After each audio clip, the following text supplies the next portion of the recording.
Bonji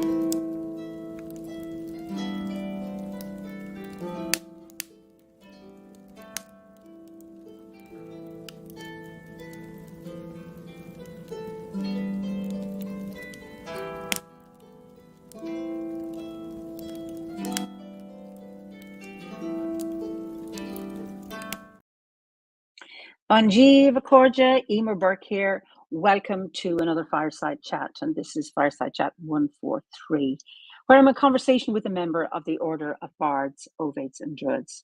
But first, let me start with a prayer for peace. Gomara Shiakon, ar fud na crinne. Gomara Shiakon, in our jaili agus in our jirha. Gonairi lin arcuid garmacha. Gamwich buichas jeev, je chivdaga, spirit chivdaga. May peace prevail on earth. May peace prevail in our homes and in our countries. May our missions be accomplished. We thank you, guardian spirits and guardian deities, for peace. As the fever of day calms towards twilight, may all that is strained in us come to ease. We pray for all who suffered violence today. May an unexpected serenity surprise them. For those who risk their lives each day for peace, may their hearts glimpse providence at the heart of history. That those who make riches from violence and war might hear in their dreams the cries of the lost. That we might see through our fear of each other a new vision to heal our fatal attraction to aggression. That those who enjoy the privilege of peace might not forget their tormented brothers and sisters. That the wolf might lie down with the lamb, that our swords be beaten into plowshares, and no hurt or harm be done anywhere along the holy mountain, with thanks to John O'Donoghue. So let me see where you all are. Hi, Ricky, deepest, darkest Elmer's End. I must ask you what that means. It's sometime. Hello, Nimi, from a slow spring of Calgary. Actually, it's cloudy now, but it has been warm today. I mean, warm for April by Irish standards. I didn't have to wear a coat. New York, sunny London, lovely. South Wales, Hertfordshire, spent the whole day working in the vegetable garden. Oh, that sounds absolutely lovely. Southern Ontario, rainy. Lapland, the deserts of Utah. I hope it's not too hot for you there. Let me see where other people are. Wyoming, lovely. West Yorkshire, Italy, Canada. Just wonderful to see you all today. And where else are we going? Have we got people from Clare, West Yorkshire? The blessings from Finland, pouring rain, North Hampshire, Oklahoma, brilliant. Anyway, we are going to, it's not often that we go there, but windy Michigan, you poor things, Warrington, Jersey, Norway. Well, we're going to a sister country this evening. We're going to Sweden. And I'd like to introduce my guest this evening, and it's Lillian Lind. So I'll let you say hello to everybody, Lillian. Hello.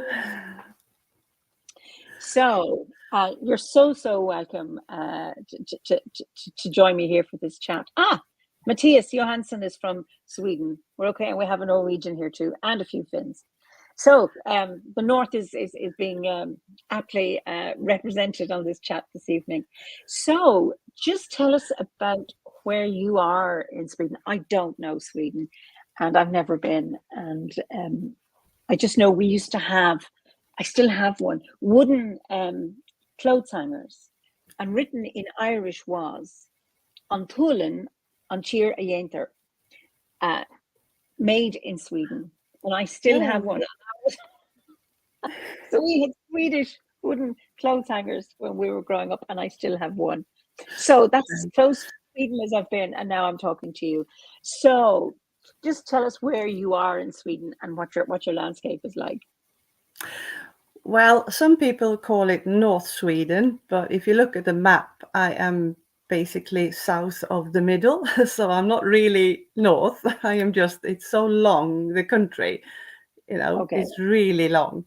So I feel like I'm north, but I'm not. But it's like, it is a bit colder and more snow here than it is, even like driving a couple of hours down, I'm like above one border when it comes to temperature in the country. So it's, but I like it. I like snowflakes. And I'm lucky enough that this winter we had about 2 feet 60 centimeters of snow. But the good thing was that the ground didn't freeze, before the Okay. snow came. So the snow was like a blanket. So when I was shoveling snow, I could see green grass under the snow. So it was still living under there, Wonderful. which means that it had melted really quickly this year. So now I can walk on the grass. It's Oh, lovely. beautiful. This is just a comment from Francis, who's in Finland. Most people in Finland have a wooden coat hanger from Sweden, usually Stockholm. They consider it trendy. Ah, For that, lovely. that's wonderful. So you have the snow and then the grass underneath it. That's beautiful. Yes, I had that. Yeah, it was That's lovely. yeah, I can just see in my mind that beautiful contrast of the white and then that green. Beautiful. So, are there mountains near you, forests, or are you in a town, a city? I live basically in the forest. I got Ooh, about what do you call it? Nearly under 3 miles down to the center of the village okay. to the food shop, and but I got 2 neighbor houses, so we are 3 houses in a row, and then there's forest around. But it's lovely, and well, there is a road obviously with trucks and things driving past between one village to another and towns and things. So I just love it to have being able to just walk across the road and pick blueberries and just like that, and having just having the trees all around, just walking around and see it. And in my garden I got vegetable patches and a gazebo and a few trees, but it's lovely. Yeah, I That's like it. beautiful. Gabriella says, that sounds so lovely. Are there also wild animals in the forest? Yes, I had a was it like, oh, because it was the first time this year, first time I saw a what do you call it, sphinx, the that cat thing with some spots on. You mean with Sphinx. the pointy ears? Yeah, Lynx? yeah. Lynx. Ah, Is it? Yeah. yeah. Yeah. It was actually uh, running past on the neighbor's drive-in, and it's quite close to my house. So, Wow. and I was like, oh, I've never seen that so close Yeah. before. So it was lovely. And we got bears and we got wolves, we got moose or elk, whatever you call it, Yeah. and deers and foxes and lots of crows and lots of ravens flying Beautiful. past.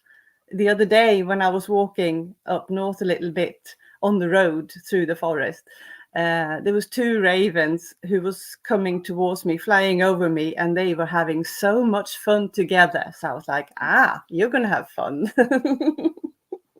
It's interesting. I'm fascinated with it. It wasn't until after my husband died that the ravens came to the garden, Oh, and they're here yeah. regular. And but there's a woods nearby, and I don't know if it's the same ravens. They can have a nice area.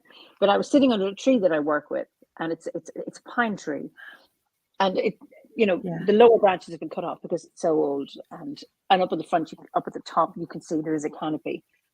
But there's one Yeah. dead high branch, and the 2 of them were there, Oh, and they were arguing because I know when they're calling from a distance, you hear one, and then quite away someone is responding. So actually, one is calling out, "Are you there?" or "What's for tea?" and the other one. But these 2 sounded like they were having an argument because it was all the time. And you're yes. talking about yours having fun. And I remember I've Oh, said this on chats before, doing a bird language course for a weekend with an American tracker, and I can't remember his name, it's gone from me. And it wasn't recognizing who the birds were, it was what were they saying. And it's just fascinating to watch how they communicate. There's alarm calls, or there's feed me calls, or there's just contact calls. Hey, are you there? Are you okay? Yeah, I'm here too, type of thing. So it's it's lovely. Catherine says, I have a regular raven in our churchyard and woods nearby. Regularly sits high up as I take food for them at the weekend. Beautiful. Nimi says, Lillian, your home sounds idyllic. Oh, thank you. And do the ravens, because Liz says, do ravens have a druid connection? Just asking, because I don't know. So for you, what do ravens signify? To me, ravens are the clever ones, the old wise things. So I see them as the ravens are the old wise ones, and the crows are sort of in the middle age, and then the smaller ones, the smaller crows, I don't know what they call in English, but there are smaller ones that are more in groups, are in like Jackals. lots in the. Jackals. Yeah, probably. Yeah, they are around here as well, and I feel like, they are teenagers. It's like that. So I feel like they got lots of wisdom in them, the ravens, but the crows have too. So yeah, Well, and they're all cousins. but it's like So I feel like they're wise. It's like got to do with both Vikings and the old myths, old religions, and everything. Mm. and they're associated with death, as in they carry the souls of the dead to the other world. Crows and ravens do that. And then 30, it says, often a symbol of omen of death associated with Morrigan. In Norse mythology, they're messengers like Odin's ravens. I don't know how you pronounce it. Is it Hugin and Mugen? Or anyway, who fly out and bring back news. Hugin, yes. Hugin, okay. Is that right? Okay. Hugin, And then Moonin, yes. okay. And then John King, who's up in Ardnamurchan, says there's talk of reintroducing the links back into Scotland. And I don't know if they were talking about that in Ireland as well. So, oh, beautiful. So it's interesting, all these connections that, and there's some jokes about wooden clothes hangers as well that I won't go into. Why not? So, do you belong to a seed group? Is there one near you, or a grove, or? Well, no, I have got no one nearby, but because it's too far, it's like a few hours to Sagabond up north. It's a few hours to get there, and one to the to the west, and some down south. So it's like we are wide apart. So I have never met one here, physically, really. Ah, okay. So I miss that. I really miss that. But I think I do remember when I went to Stonehenge years and years ago. I saw a druid standing by there. I think it was at the time, wasn't it? Some kind of was it against the fact that they were digging up the dead parts, the bodies or something, if I can remember right. I don't know, but there was something about the druids were like against them packing, the bones and putting them away or something, if I remember right. But it was like maybe 20 years ago. Oh, okay. But I remember I met one. I said hello. So I seen one. Okay, so tell us a bit about your background. Sorry, what? Your background. Your spiritual background, your family, and then how you came. How you found Druidry, how you found Obod. Just that journey. Yeah, well, I was born in Sweden, and on the east coast, nearby the sea. And I basically grew up close to nature, because we had we call it the lake, but because it's seawater, but there are islands in the way, so we can't see the shoreline. So we call it the lake when it's like that. And it's like forests and lots of things, nature. And it was a lot of, I sort of grew up with, fairies and things from my very Christian maternal grandmother. She was the most Christian one in the family, but still she was like, when it was misty, she was like, oh, the fairies are dancing on the field, and I was like, yay, But she also got me into writing and stuff. My grandmother, she was like my extra mom when I grew up, and I had lots of family around there. But it was I sort of got very close to it, because I think I was born like it, because when I was little and we were walking around a lot in the forests, and I saw lots of flowers, and I was like, I only picked one or two. I didn't pick, lots of flowers. I wanted them to be on the ground where they belonged, not having too much in the house. I didn't like that. I never liked that. Uh-huh. And, but I did pick a few when I felt like it, stuff like that with the flowers. But I also always talk to animals, talk to worms and things. If I walk on the streets, I've always done that. And I see a worm or, something, and I'm like, oh no, a car is coming. Come on, get off. So I save it and put it on the side of the street. So it's been close to nature a lot. But it's also just the way it is. Yeah. How did you find Obod then? Well, first of all, actually, in 1996, I was studying history. I've always been interested in history and old history, old religions, really old stuff. I want to go to the foundation of everything, really. I've always been interested in that. And 1996, I was studying a bit extra in Sweden. And then I got into history. And then I got into the Celts and the Romans. And then I got into Druidry. And I actually went to England to see some friends. And I bought these two, 1996. By Philip, the Druid tradition and the something. Philip Carr-Gomm. Kathleen Matthews, the Celtic traditions. Oh, brilliant. So I studied that and got into that.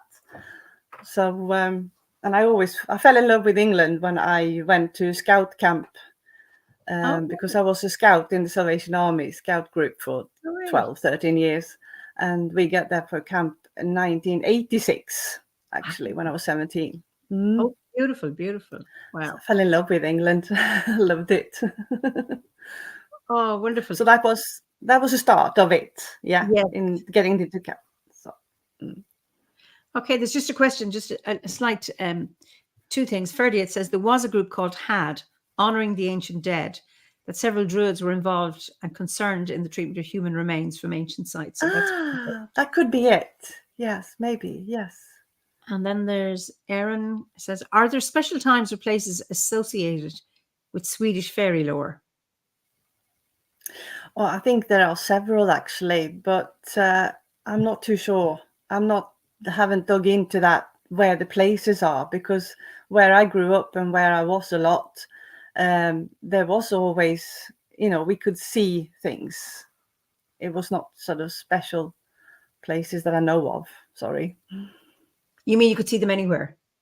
I could see them anywhere. Yeah, if it was misty on the water, on the lake, or on the sea, or on the, even like the flowers and things could be seen as creatures or fairies or anything. But it's not like we saw them running around like in stories and stuff all the time. But the energy could be there sometimes. Mm-hmm. Okay, so so you're in a rural area, and do you work from home, or what do you do for a living?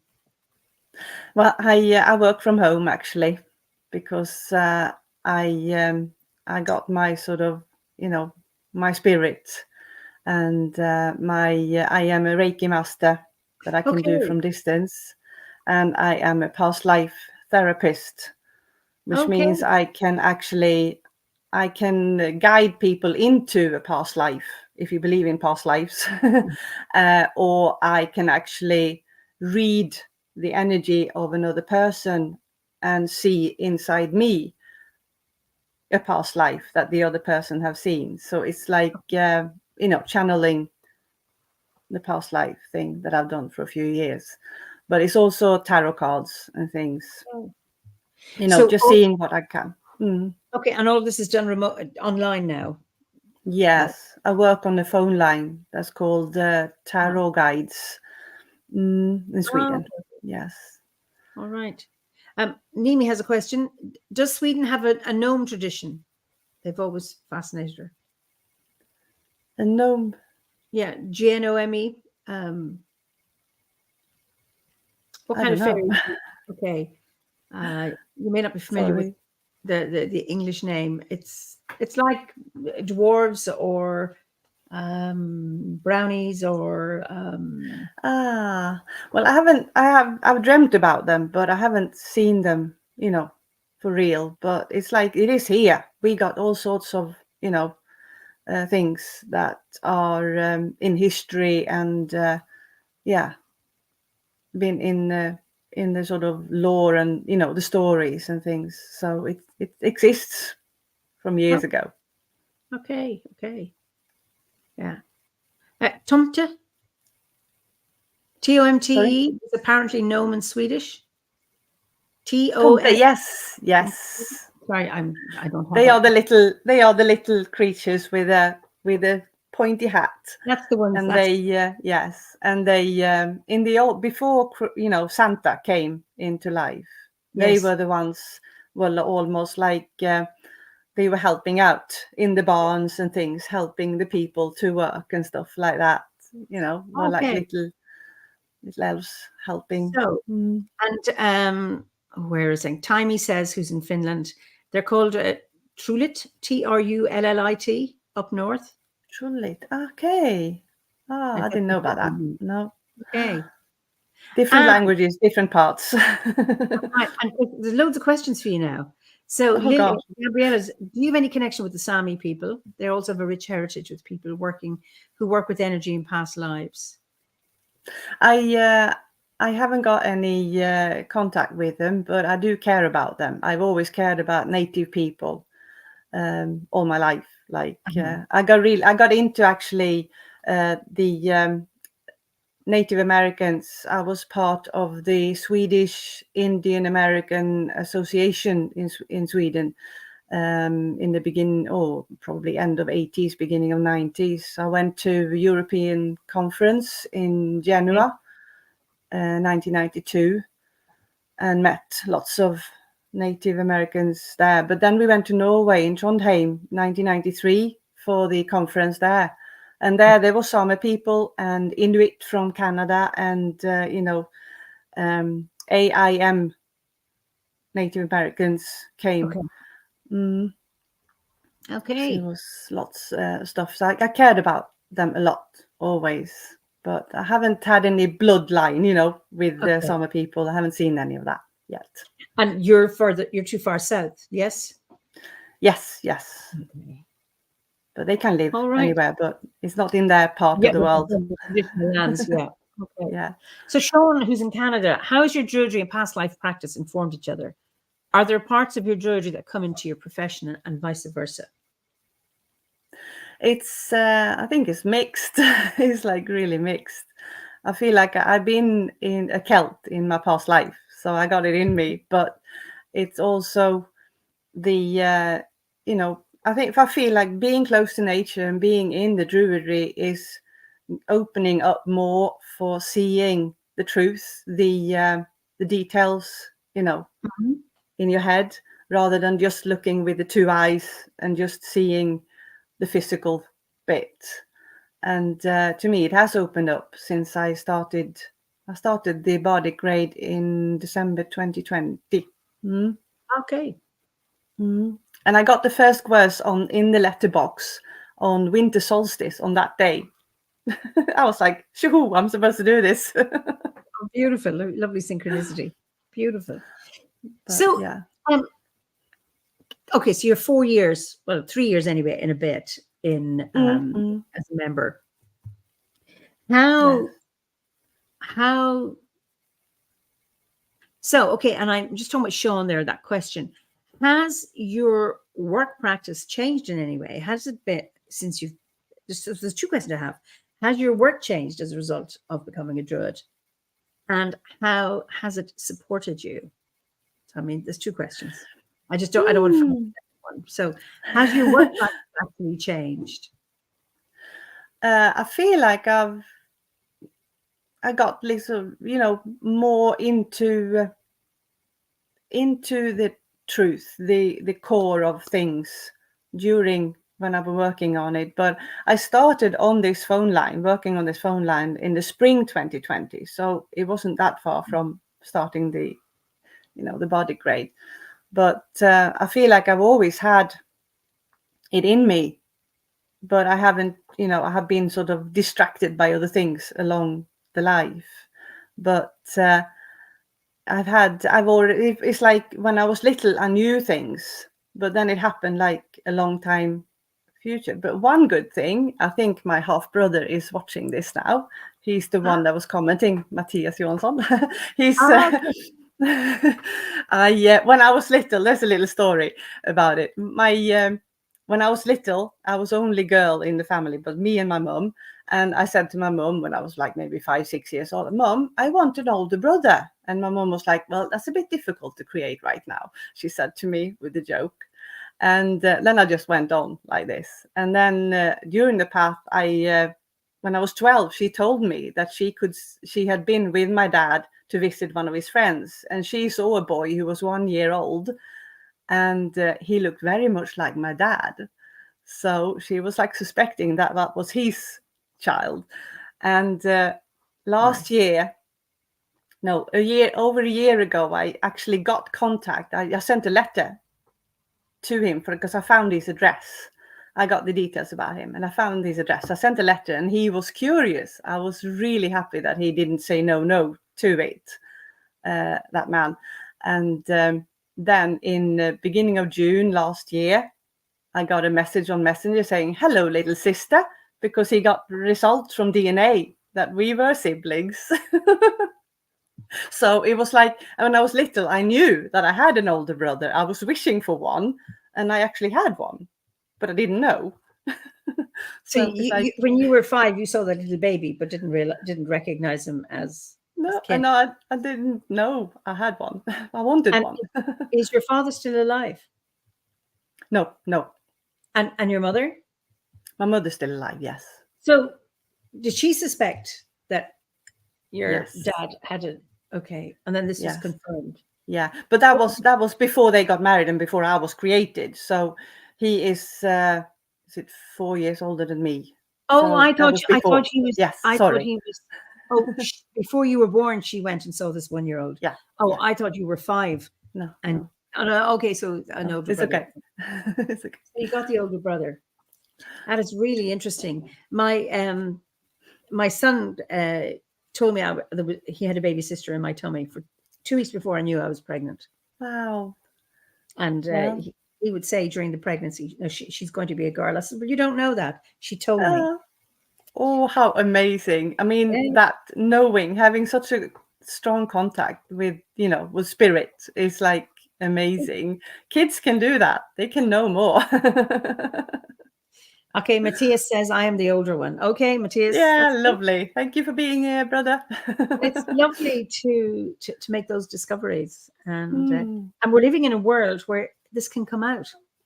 Yes. Because there would have been, I don't know about Sweden, but certainly in Ireland, to have discovered a long lost brother or a newly found brother or sister wouldn't have been, always welcomed with open arms. So it's just lovely to discover siblings and to be open to that. So, and and knowing that you had one before you knew, before you really knew that you did, that knowing is just brilliant. Absolutely wonderful. So, how has Druidry supported you in your life? It has really, I mean, it calms me down. It stops me from, going into things that in the world that is not really relevant for me.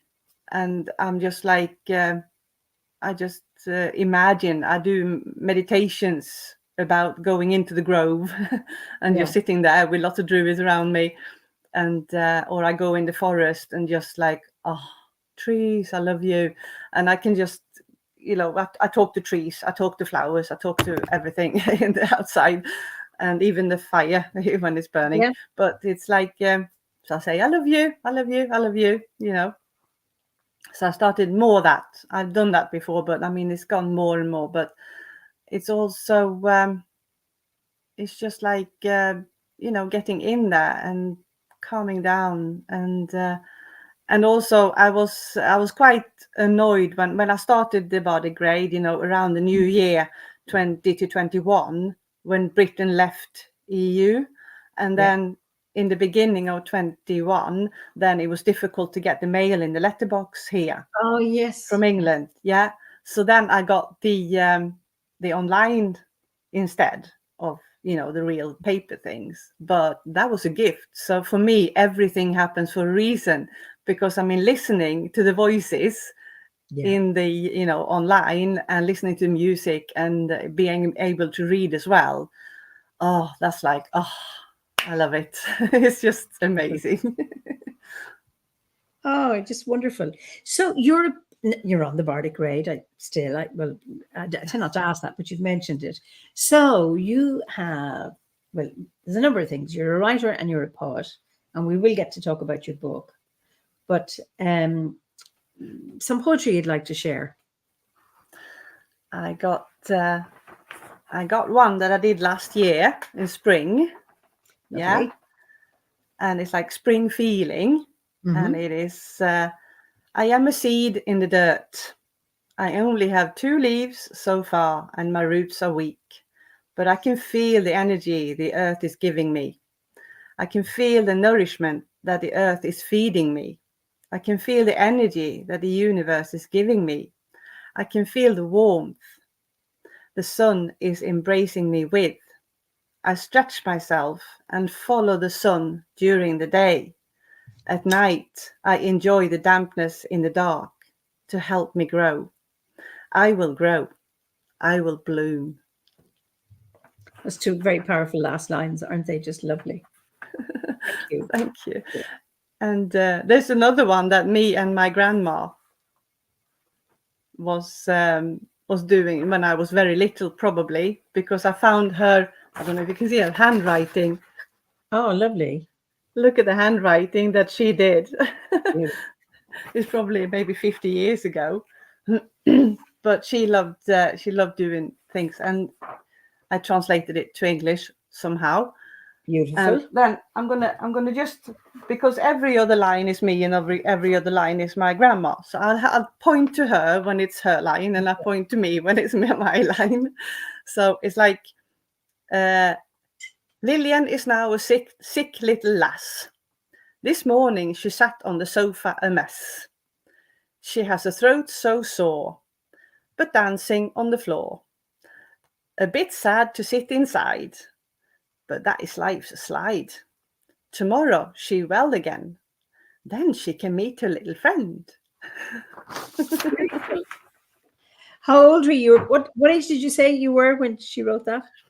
I'm not exactly sure, but I think because I didn't write anything, she was writing it down. So I might have been about, 5, 6 or something. I don't know. Don't have a clue. But I did start writing my words before I was 5 years old. She was getting me into it, I think, my grandma.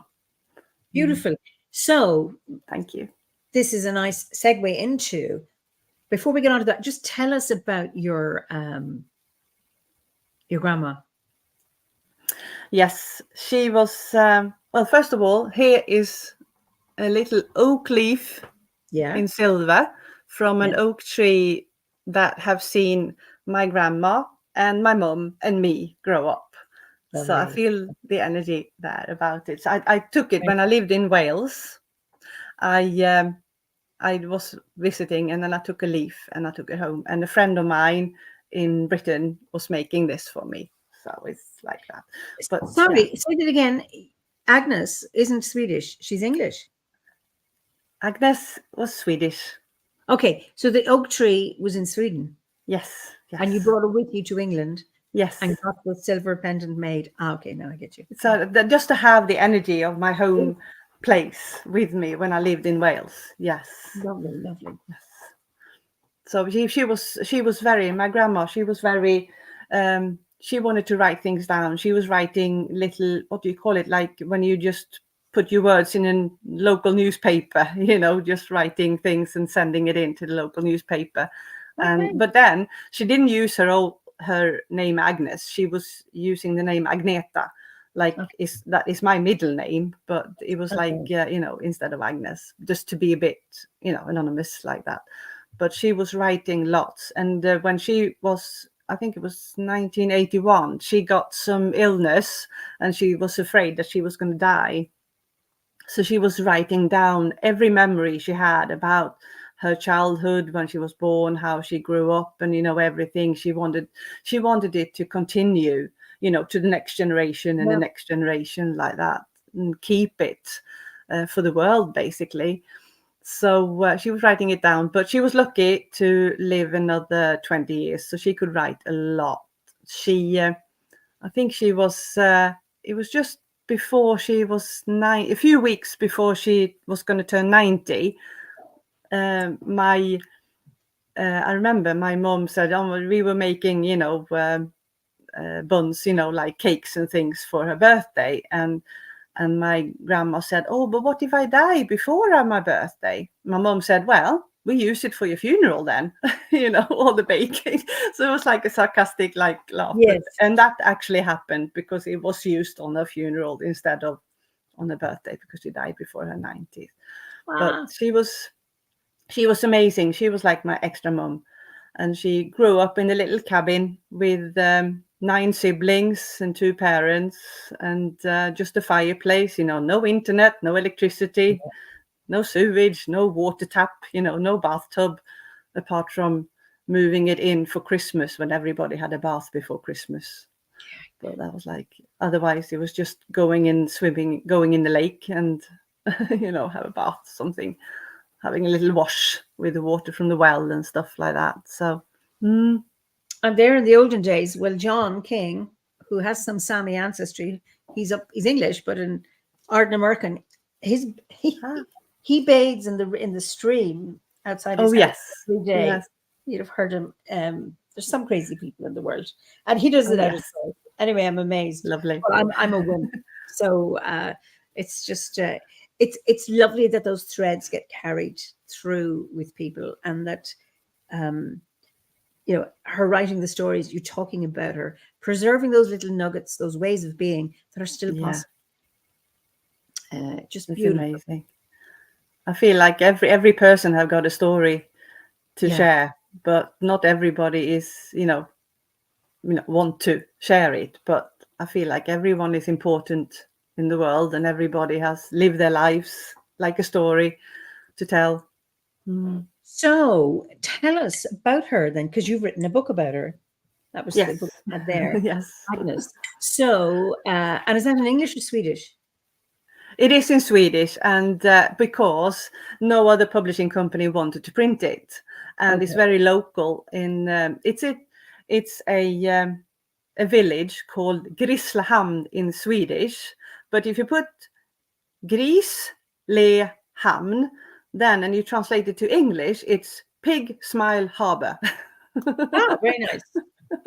So it's like Pig Smile Harbor, but it's a place that is very common for town people to go to, because it's close to the sea, and they can travel to Åland, which is close to Finland, an island between Sweden and Finland. There's a ferry going there. And it's a beautiful place, so lots of people go there, and it's like so it's like lots of people wanted to read my book, but it's very sort of local people. So if I just printed 200 books, and I got a few home now, you can't buy it online anymore, because the publishing company, I only got a few home. So I felt like they should be here and not just lying in the publishing company and rot away. My grandma didn't want that. So I'm going to go to the village again in the summer and see if anybody else need it. Otherwise, it stays here for future generations. But it was fun. But I translated it to English in PDF thing, but just for my friends and things who wanted to read it. So, but I'm not great at it, so it's not perfect. Well, there's lots of tributes to grandmas. They're the magic of childhood. So, can you tell us a little bit about her? What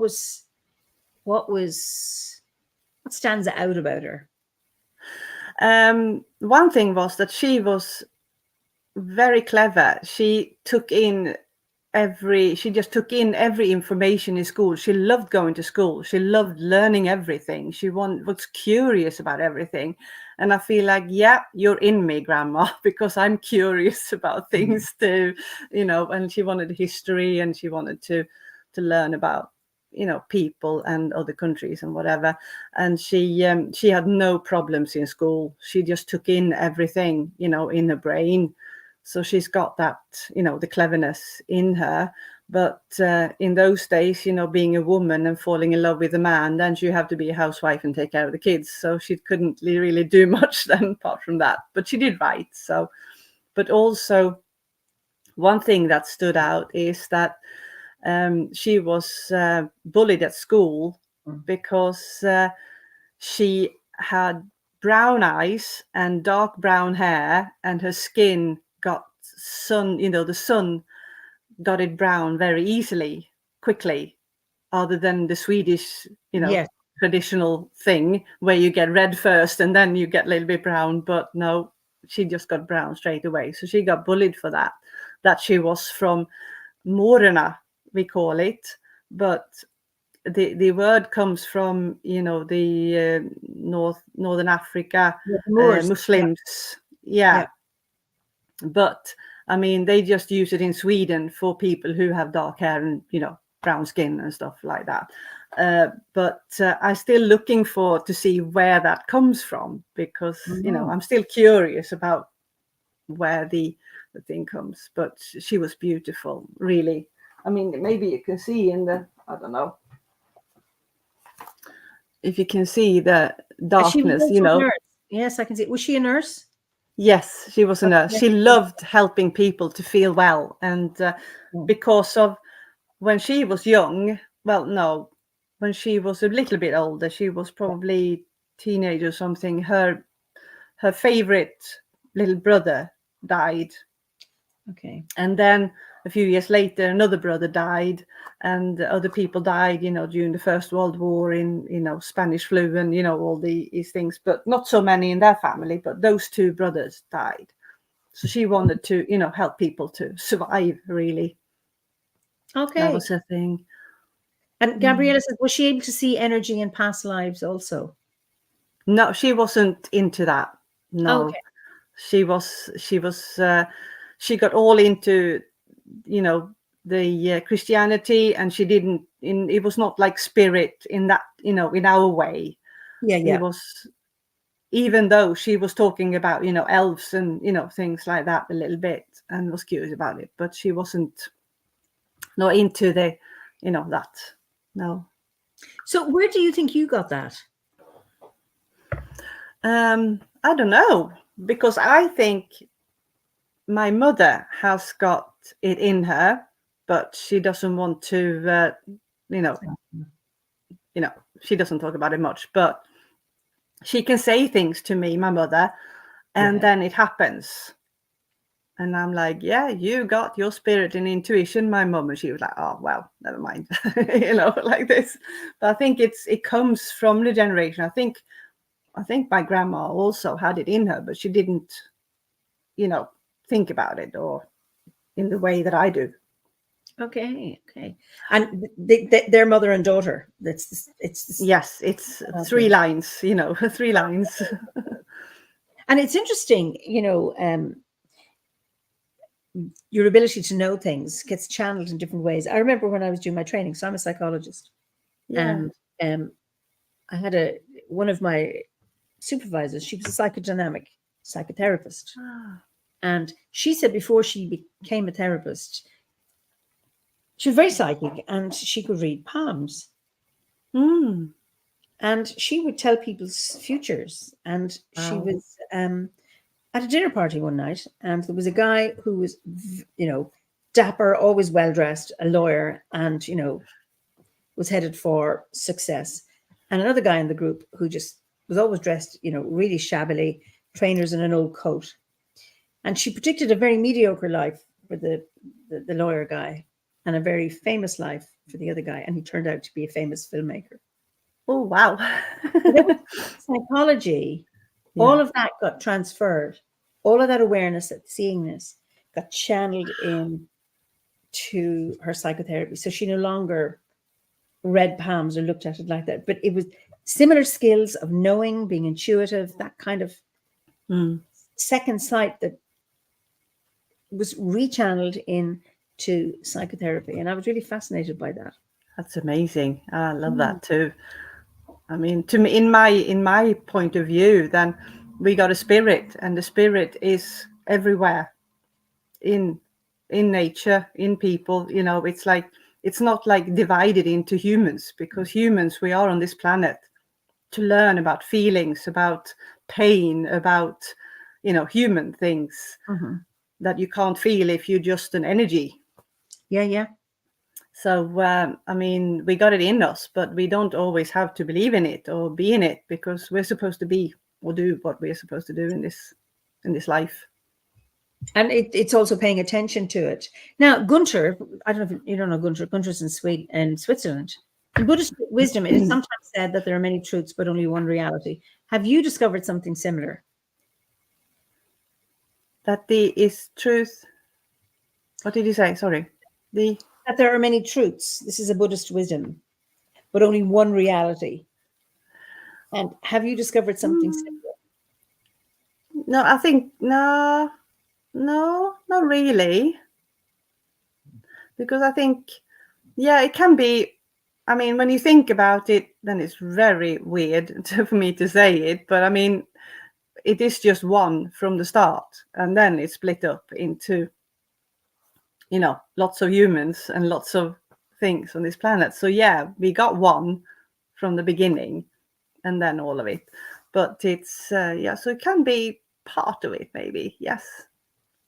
Maybe. I never know, because it's like, you know, what is reality? You know, that thing about in certain traditions that the dream world is reality, or it's realer than this. So I have no idea. And of course there are many truths, and I think there are many realities, because I think there's reality something, it's something that we experience, rather than something that is absolute. Yeah. I think it's, yeah. I think I dream a lot. I can wake up like 4 or 5 days a week with a dream in my mind when I wake up. Don't always have time to write it down, but I got lots of notes about dreams. And I feel like then my soul is somewhere else. My spirit is somewhere else when I'm dreaming. And that is a reality. Yes, another reality than the one I'm in now. And it may be semantics. Is it a different world? Is world reality? I don't know. I don't know. It's whatever. Philip, we believe in, everybody believe in. Yes. So John says, everything we perceive is inside us. So what is reality? And that's a very good question. And we have different realities, as Philippa says, each one of us, I feel. And then Ferdiet says, I think there are many realities, because reality is experiential. I think that's my point. I'm not sure if there's one truth, many truths, or no truth at all in these days. Well, absolutely. You know, when somebody says, I'm speaking my truth, it's like, whoops, all right. Another dimension. Anyway, you know, it's all of these things, and it may be all or not. And of course, it's only what each one of us in our own path, and this is what's beautiful about, you know, within Obod, that each one of us has our same teachings, the same gwers. Yes. It's amazing. Things. Yes. And we all experience that differently. Mimi says, overlaying layers and layers like tracing paper, that makes up a whole lot. Parts. Okay, connected. That's true. So just wonderful. So, oh wait, here's Sean McCann. Okay, ever the wise one. As I've heard, the sun is 93 million miles away is a fact. That it will rise tomorrow is a truth. Which is interesting, because I mean, you know, like mythology is not about facts, but it is about truths, because stories contain truth. And it's not so much about facts. And Blake says, I've long loved and been fascinated how the Gwers speak differently to all of us. And that is the richness of this salad that makes up our order. Yes. But, we don't have dogma, so that it's just beautiful to be able to have that freedom. Absolutely. within a container, because the lessons provide a container for us. Yeah. Able No, I to- feel at home with this gang. It feels like I am sort of repeated. I am in a similar situation that I was when I went to school, because Okay. when I went to school, I was bullied and I didn't feel like I belonged. I had like one or two friends in school, maybe one in the class, but I was not a drama queen. I hated to hurt other people by doing horrible things, or being tricky or anything like that. I just wanted to be myself. But where I belonged then, that was the Salvation Army Scout group. So that's where I was belonging then. And now I feel like I'm sort of, I haven't got so many friends that I meet now. Yeah. And I feel like I can be myself in the Obad place. Oh, beautiful. Beautiful. So, and Jane, of course, to throw a spanner in the works, but the sun doesn't rise, the earth moves, so it appears to rise. Well done. Yes, I believe it's all my own moves. eyes. I know I saw it, Jane. Anyway, so you mentioned your life in Wales. So tell us a little bit about that. Well, that's also something with my spirit and my intuition and my, me. Because in actually 1996, there when I was studying in the Celtic things and all that, I got a feeling that I didn't know where I was supposed to be, and what I was like I was like a crossroad. I didn't know which road to take, where to walk. And then suddenly I decided, I just put 3 things on my list that I was supposed to do. I was going to do a tattoo with the 4 elements, and I was going to change my surname, because the surname I had then was my father's surname, the father that, he was alive until January 2020, but he was never there for me, really. So I didn't really meet him a lot and stuff. So I felt like, why should I have his surname? So then I changed to Lind, my great-grandmother's name. I took her name, the surname. And then I decided to go and study in England at university, just for fun. I was a dressmaker then, so I'd already had, something to do, but, or seamstress, or we call it. But it's like, but I was like, oh no, I'm curious. I want to get out of here. I need to go somewhere else, to try something else. Just, I'm like that. And I was trying to get into Exeter University, but I didn't get in. And then I was suggested to go to De Montfort University in Leicester.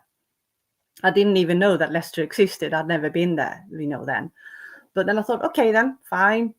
I try something that I don't know about and have no clue about. And I got there on the Friday in September, some date I can't remember. But on the Friday, I got there and moved into the, student flat. And then 3 days later, it was like an introduction week for the, for the university students. And I was looking for a room where I was supposed to be, and I didn't know where it was. And I was walking down the stairs, and then this handsome guy comes walking up the stairs, and he looks me in the eye and he said, "Oh, do you know where this room is?" And I was like, "Oh, I know, but I'm looking for the same room. So should we look together?" And he was like, "All right then." And then we looked together. Bam. Then we were together. It was love at first sight. He was a very shy guy, very shy, and didn't really like looking into, strangers' eyes much, but he was brave enough to look into my eyes. Beautiful. So then we were together. So then I got, and he was from North Wales, and so we got into there, and I stayed there for, what was it? Is it 12 years? Maybe it was 2 years at university. We gave up at university. We got fed up with all the drama and things with all the other students, and it was so much. So we couldn't do it. So then he started working as a roofer in his family business, and I started working in Chester in shops and stuff. But then I got pregnant, and I had A boy and 2 years in a row. Like, 2 boys, have you? 2 boys, yeah. It's only a year and 2 weeks between them or something. So I was pregnant for 2 years in a row. That must have been hard. Yes, it was really hard. But I loved being a housewife, just being home, taking care of the boys and doing the cleaning and the cooking and doing my creative side with the kids. We were doing lots of stuff together, me and the boys. And I had lots of friends with kids in the same age. So the house was very rarely empty. It was other people coming or we went to them. So it was lovely to live. We lived in Buckley, or Buckley in English, Buckley in Welsh. Oh, okay. Where is that? It's just on the border, just like not far from Chester. Oh, okay, okay. So it's just across the border into Wales, North Wales. And it's near Mold and Flint. It's in Flintshire. Okay, and So did he speak Welsh? Was he a Welsh speaker? No, I wanted to learn Welsh, but I got too busy with other things, with the kids. So I didn't get into it. But it's funny, I remember that it was a few people that said to me when I was speaking my Swedish English, then they said, "Oh, are you Welsh?" And I'm like, "No, I'm Swedish." And they're like, "Oh," I don't know if my accent was a bit Oh, that's mixed. really interesting. Brilliant. But it was lovely, and I liked it. And that's when I got into Reiki healing. So, and I Okay. got into the angels and into past life therapy. I did past life therapy when I gone back to Sweden, but I did got into my spirit to, channel past lives to other people through, their energy when I was in North Wales. And I felt the spirit, the energy there was very, spiritual feeling. I liked it. Okay, so tell us your story in Wales then, a little bit more about your husband and that. Well, my husband, he was very shy, and I think if he was young now, he would have got a diagnosis of Asperger or something, because he was very clever and very shy, and he was good at lots of stuff. He had his brain just stored all the Egyptian gods and all the Greek gods and all the mythology. He loved it. And is it H.P. Lovecraft? Isn't it like one of these story things with lots of different gods and things? I think he loved that. And yeah, and but then he was also afraid. He had fear in him that other people, he was afraid of strangers and things. So he got a bit fear. And I think it was the fact that I actually accepted him for who he was. And it wasn't many people who did that, because, being so different can be hard when, even though he was very clever. Mm-hmm. So some people can be envious sometimes and jealous of you. But he, and then he was working on roofs and he was working with lead, and he didn't have his gloves on. So I think he got lead poisoned. He got it in him, and the doctor said that he had it in him. But I don't know. I mean, was an adult man, so I don't know if he actually did the treatment or did anything about it. But his fear got stronger. He got like illusions in his head about horrible things was going to happen, or fear of going places and things and stuff. And then he got like, he said to me that, "Oh, I can't live without you," like that. And I felt like he had disappeared. His, personality was slowly fading away. So I was like mourning, I was like really grieving him, the wonderful person he was from the beginning was like disappearing, and there was no treatment. And my natural healing abilities, or my my interest in, you know, natural food, how it can heal the body, you know, eating the right, you know, stuff that can heal and get rid of heavy metal in the body. But no, He not wouldn't into have that. No, wouldn't. So that was like his choice. But then I was like, well, to me, if you are in a bad situation, you have to change things. You can't just be in the same situation, you know, and expect it to change automatically. So I said, well, I think we should move to Sweden because, you know, getting into nature more, getting into that energy, let's just change it for a bit and see what happens. And I felt like, you know, he was like no, or we wanted to move to the countryside, but he didn't want to change it. And no, we said no, all of us. So, okay, we'll stay here then. And then suddenly he got so afraid of losing me that he tried to kill himself. I think it was like in the beginning of January 2012. Yes, 2012, beginning of January. And so then he ended up in the mental health hospital in Wrexham. And they said to me that he would come home fine and wonderful and, you know, lovely person again. And I felt like, oh, yes. Oh, I can't wait for that, you know, to have him the way he was. But they couldn't do it. They couldn't. He got 13 ECT. You call it that, you know, electric in the brain, and lots of pills and stuff. Did they help? He came home like a zombie. There was no feelings, no smile, no nothing. And I think it's weird that they let him smoke cigarettes every hour. So he was just, I think that's poisoning people too, when you already have, you know, the metal poisoning in you.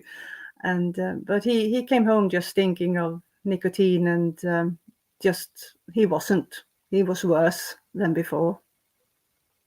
So then I said, like, no, now we have to do a big change. And I didn't want our sons to grow up with that energy. And my words were nothing. I felt like in the hospital didn't listen to anything I said. And then I get frustrated, you know, I've got something in me. I got knowledge. I can help. I can do something. I had knowledge, and they were doing an investigation to see if he had Asperger, but they said, no, he's got nothing, but they never interviewed me about it. Nothing. So I was nothing then during that time. So I felt like I have to leave. I have to go. But I asked him if he wanted to come with me to Sweden, but he said no. He refused. So then me and the boys, and he agreed with that we were going to Sweden. He agreed with that. So we left, but he was in hospital for 3 months, and then he came home like a zombie, and he started working and, you know, doing whatever he wanted, no matter what. And we moved. He came to visit Sweden 3 times. Yeah. Okay. But then I think it was about, now it's the month 2013. I don't know. He said to us, because we had like we didn't have Zoom then. We had another way to video chat, you know, in those days, and we did that. And he said that he was cutting down on the pills and he was getting better and stuff. But I don't know if he said the truth, because in April 2013 he disappeared. I got the news from his dad that he hadn't come home, and that was, I think it was the 23rd of April, and then they found him at Mulvamai in you know, dead. His favorite place. He chose that place, but it was like, oh gosh, am I supposed to go through all this, you know? But one horrible thing also is that the in the paper they were obviously interviewing our neighbors and things about it, and you know, because then he had lived almost for a year alone, and we were in Sweden. And in the paper, they mentioned nothing about mental health problems. It didn't exist then. There was nothing. So only mentioned in the paper that I took the boys and left for Sweden. Oh my God. Yeah. So that's a stab in the back to me, but I ignoring it because I live far away from that. So I'm like, I'm just trying to make our boys happy. I don't want them to be like their dad, not being stuck in fear and sadness all the time. That is so heartbreaking. My heart goes out to you. Thank you. It's just that the helplessness around, well, I don't know. It's my husband died of cancer, but he had a good day. I mean, who I don't want to lose anyone, but I think with mental illness, the hard thing for you is that you lost him long before he went. And it's that heartbreaking. I know when Howard was in pain before it was managed, I lost him because he was so focused on trying to cope with pain. He wasn't my Howard. And then once that was managed, he came back. And it's a bit like, that promise that you were given that when he went into hospital, you'd get him back and you didn't. And I mean, how heartbreaking it is, because horrible. They're physically there, but not the person that you first met. No. Down that corridor in university, Yeah. Francis says, thank you for your vulnerability and remarkable honesty, Lillian. How sad to hear what you've been through. You're a remarkable woman. Carmen says, so sad, Lillian. I went through something similar in mental health with my son. Thank goodness he's okay, but it's a long battle. Alicia says, a difficult and profound journey. Absolutely. So, and it's that hard thing. And, you make your decisions to protect your boys, to go back to where you have a secure base in some sense. And you had to. Yeah. I felt like, people are like telling me that, oh, you shouldn't have done that, or you should do that. And I'm like, well, I am listening to my inner voice, that what I'm supposed to do. And it's the right for me. For some people, it's like their parents or their siblings or their husbands and, are more important than the kids. But for me, the kids are the most important for me because, he was an adult and, I'm not the mother of my husband. I'm not taking care of him like I do for my children and our children. It's just like, it's difficult, isn't it? It's hard, but life, it just goes. And he's free now, in my point. When they couldn't heal him, then he is free now. And always when somebody is suffering from illness, then then it can't be healed. Then that's the way it is. That is right. So many bless you for your strength and ability to take care of your children. That's from Jules. Mimi says you have to walk your own path. Ben Stimson says, Lillian, wonderful. I didn't get a chance to how lovely to see you. And Sean, anticipatory grief, like losing a loved one twice. Very courageous to share so openly with so many. And Catherine says you have to do best what is right for you and yours at the end of the day. A heart from Matthias. And Maria, who's in Ireland, sending love. You're such a loving and strong person. And thank you. And it's great to be so open about this. How are your boys now? They're adults at this stage. Yes, they are 21 and 22 now. So they will be 22 and 23 this year. Okay, so they were very young. They were very young when he passed. And my daughter was 13 and my son was 16 when Howard went. And it's really hard when they lose a parent at that age. They must have been 11 and 12 when he died. Yes. And the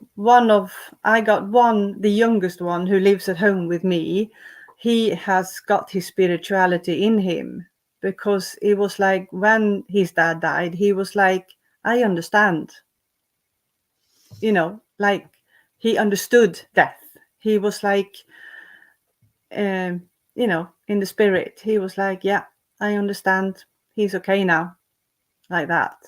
And the older brother, his older brother, the older son, he's been grieving for years. He's been, in that energy. They are total opposites, but they are amazing. I love them. They are IT guys. Okay.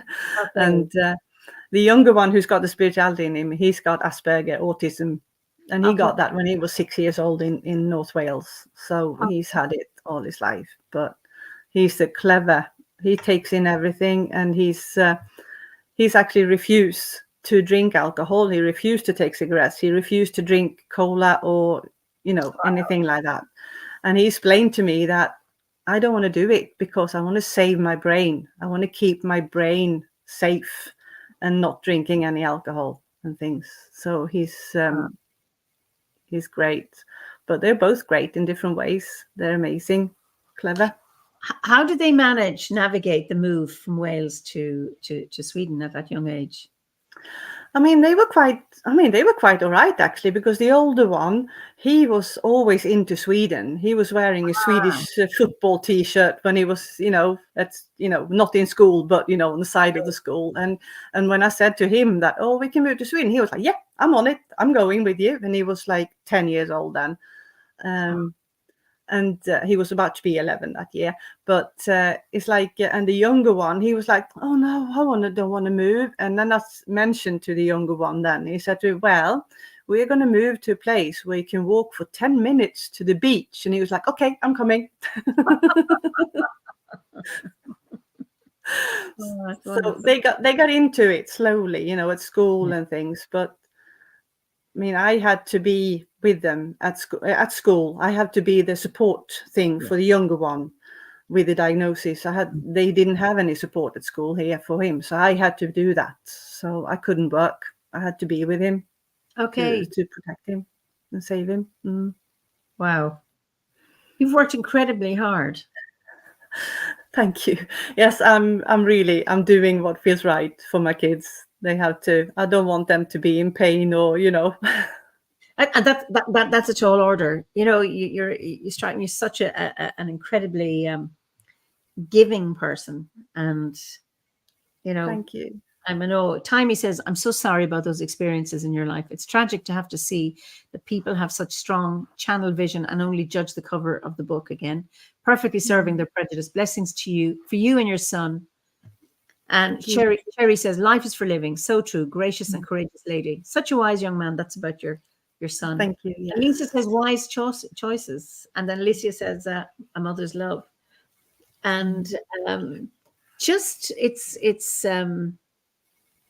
and I mean, and not only that, I mean, I hear no resentment about your husband. I hear compassion, and you're working on a book about him. Yes, I am doing that because I have felt for a few years now that, I am sometimes when I'm just with myself and I'm thinking, yeah, I'm the goddess of truth. I'm like, I love the truth. I am like Sherlock Holmes. I want to know the details about things, and I don't want to hide things, things like that. And I wanted it to come out. I mean, what happened, and his amazing artwork that unfortunately I can't show you here on the screen, but it's like he did write, draw and paint the thoughts in his head into artwork. I mean, for years. Even he was such a good artist, but he was so shy. He couldn't, be publicly, like that. So he's done lots of art about even pictures of, the gods or, these mythology things, creatures or mermaids and, things like that. But also natural things like seashells and, beautiful natural things as well. But also what's going on in his mind. And it could be like, like clouds going up when he's like too much thinking in his head. I think he said to me when we were at university, he said to me like, well, Lillian, can it not be a button where I can turn this brain off for a minute, like this? And I said, sorry, can't make that.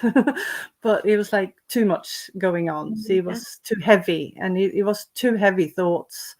and he created it in art, and I feel like it has to come out. I want to show it, but I'm waiting for a publishing company in England to answer, and I hate waiting for it. I want the answer. But we'll see. I got 2 publishing companies in England I'm waiting for, but I'm just hoping. Otherwise, I have to do it in a different way, you know. Okay. Have you written the book? I've written it, but it's short words. It's not so much. It's just short about his personality, and it's about his school, you know, his education. How, as I done like 4 different chapters in it. So it's about his personality and you know, art, about that, and then his school and education and what he did, you know, when he went to university and all that, because he studied fine art and history of art and design at De Montfort University. And I did modern history and history of art and design. So we had, you know, some common things. And then it's about love and what he did when we were together and with the kids. And he loved drawing the trains, you know, Festinio Railway in Northern Wales. We went there a lot. And he did draw the trains and the engines in lovely drawings. And then the dark ones, the really dark ones. And then he did the beautiful painting of the death god in the Egyptian mythology, you know, like the old Egyptian gods. Anuki? I don't know. I can't remember. But it's like beautiful. It's like in paint, like really with colors and things. And it's, I feel like, yeah, that's good. But he did draw one in just sketching. He did like a picture of himself, like it's in a mirror, and then the mirror is broken. So it's like, you know, crashing it. And then there is like one of those time, you know, with sand in, you know. Yes, the timers. Yeah, egg timers. Yeah, timers, you know, one of them on there. And then there's a clock. And I can see how afraid, you know, in the face, the fear in the face. So it feels like the mirror is broken, you know, that's not good, is it? And the time and like, oh, time's running out, or, you know, things like that. So it's like, yeah, there's lots of stuff. So I feel Bonnie like says, I myself am walking myself home from a recent suicide episode, and I did all I could to protect my kids from it, and the ones around me let it slip, particularly my kids. She says, I praise you for your protection of the kids. Mimi says, it's working of pain and suffering and can turn into a single breath, or can turn in a single breath to wonder and joy. The tides rise and fall. Yes. Okay. And then Lisa says, we have some neurodiversity in my family, and mindfulness and stopping thoughts is a very important practice for a lot of us. Challenging, but also very important coping skills. Art is important for my life. I've been working on making a graphic story a study. Wonderful. Yes. So I think also it'll be, hopefully you'll get published soon to be able to. I hope so. Yes. And John says, sounds like a wonderful tribute to your love. Yeah. Yes, they are sold. I did one page was like in memory of Andrew Pay. That's his name. Yeah. Oh, so I'm you know, I usually ask questions, you know, a challenge you've overcome. I think you've already talked about that. I already told that to me. Most proud of, or the most reckless thing. What are you grateful for? I am always grateful. I'm grateful every day. I can be grateful for whatever I've done during the day. I'm grateful for being me. I love myself, but it doesn't mean I'm selfish. I love myself with my heart and my spirit, but I also care about everything and everyone else. And I want everyone. I can talk to anyone, you know. I'm not shy to people. And when I go to McDonald's or something and somebody's cleaning up, I say to that person, "Oh, you're doing a great job," you know. And she's like, "Oh gosh, yeah, okay, thank you." Like the surprise like that. But I mean, everyone is important. But it's like, so I'm grateful for being here, even though I'm also sometimes can be crying for little things, or for, you know, whatever.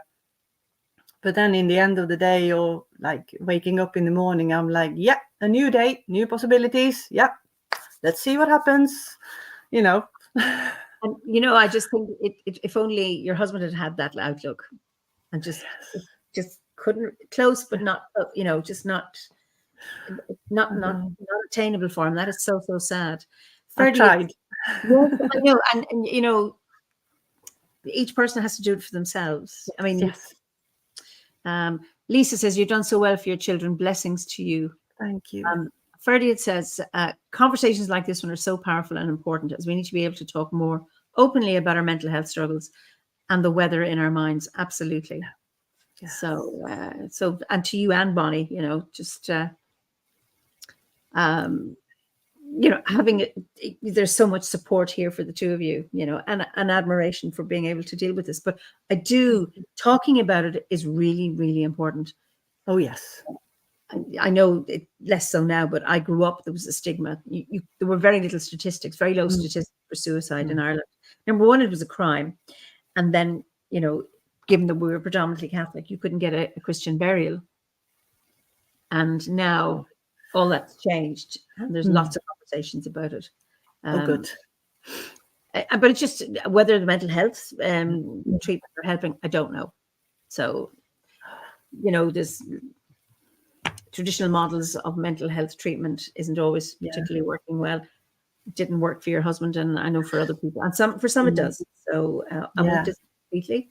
However, and Cherry says, "Love is the cup we yearn to drink, we yearn to drink our fill from," and that's very, very important. So you've done incredibly well. Thank you. Before we finish, a concern that you have about the modern world? I got lots of concerns about the modern world. Lots of people say that I'm way too much in the past. But to me, it's not bad to be in the past, you know, being interested in the knowledge and how amazing it was 1,000 years ago or 2,000 years ago. And I can see the truth about now. And I can also see why it happens, but not everything I'm supposed to say to everyone. But it's like, I can be very sad about things right now because I feel like we're getting down in the pit about this planet and people in general, and not taking care of, you know, ourselves, and we don't realize what is actually important in life. You know, water, earth, fire, and air is the ones that are important for humans. But it is the way it is, and in my mind, why I am, you know, this cheerful is because I feel like everything happens for a reason. Okay. And whatever mistakes we make in life is supposed to teach us something. But I can get sad and upset when people don't want to learn anything from, you know, the mistakes and just continue doing them over and over again. But that's me. But everybody live their life the way it is. So I don't like to be in anger and, you know, hate or anything, but I can be sad about it. Yeah, I was just watching a film about risking forgiveness. I was also attending the Mystics and Scientists conference it's online. So there was a panel discussion on, but I watched this film about 4 people, one from Cambodia, one from who was one of the stolen generation in Tasmania, and one woman, a Black American woman whose son was murdered, and how she forgave the other boy who killed him, how they became close friends. And each of them talking about forgiveness and the struggle. And it was fascinating how it's not forgiving and forgetting. It's about never forgetting, but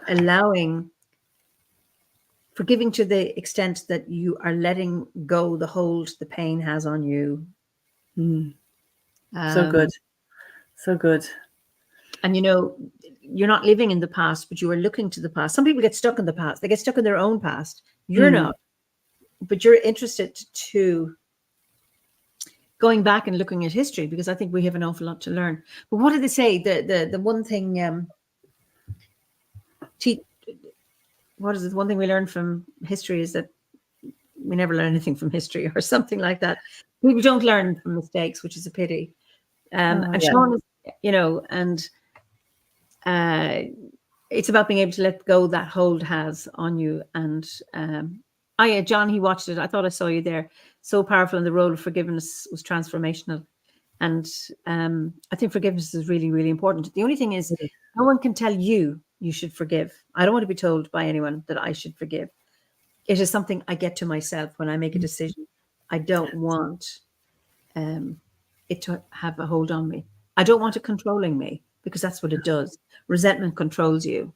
And I think when you can move to forgiveness, you're freeing yourself. You're not freeing the perpetrator, but you're freeing yourself. But, I mean, when it's the right time, then it happens. Right. Oh, yeah, there's a process. Sean says sometimes it's helpful to reframe the past as memory and the future as imagination. Yes. Carmen says we always stumble on the same stones. Yes.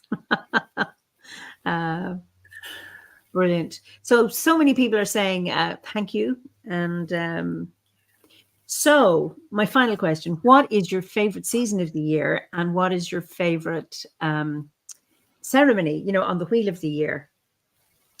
Oh, that's a difficult question. I like every season of the year, but at the end of every season, I'm looking forward to the next season. So it's like a mix. At the end of the summer, I'm looking forward to making a fire because it's been so warm in the summer. I'm looking forward to the snow and making a fire, in the winter and stuff like that. But I do like springtime, because then it's like well, not exactly April, but May is like my favorite thing. When I can, it's warm and I can start doing things, but it's not too hot and it's not so many mosquitoes in the air, and they haven't woken up yet.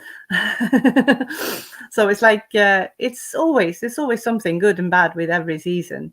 So I like all of them. That's why I kind of like living in Sweden, because it's snow in the winter and rain in the spring and rain in the autumn, and then snow in the winter and sun in that. Sunshine in the summer. Sorry? Sunshine in the summer. Yeah, well, sometimes. Last summer we had super hot in June, and so I think it was in the beginning of July as well, or I can't remember really. But then we had about almost like 2 months with rain. Same here. At the end of the summer, so it got like everything got completely wet. But people have been complaining about it a lot. But at the same time, I'm like, yeah, water. Why don't we need water? Rain is important, but we as humans, we can really get annoyed by it because it's just in the way, really bad. But I like it. But I like the ceremonies, all of them really. But I mean, winter solstice and summer solstice is like, yeah, that's my thing. Oh, okay. Francis, who's in Finland, here across the water in Lapland, you get snow. We get snow in the summer, autumn, winter, and spring. Oh, look at you. That's the way it is. Oh, wonderful, wonderful. So I let you say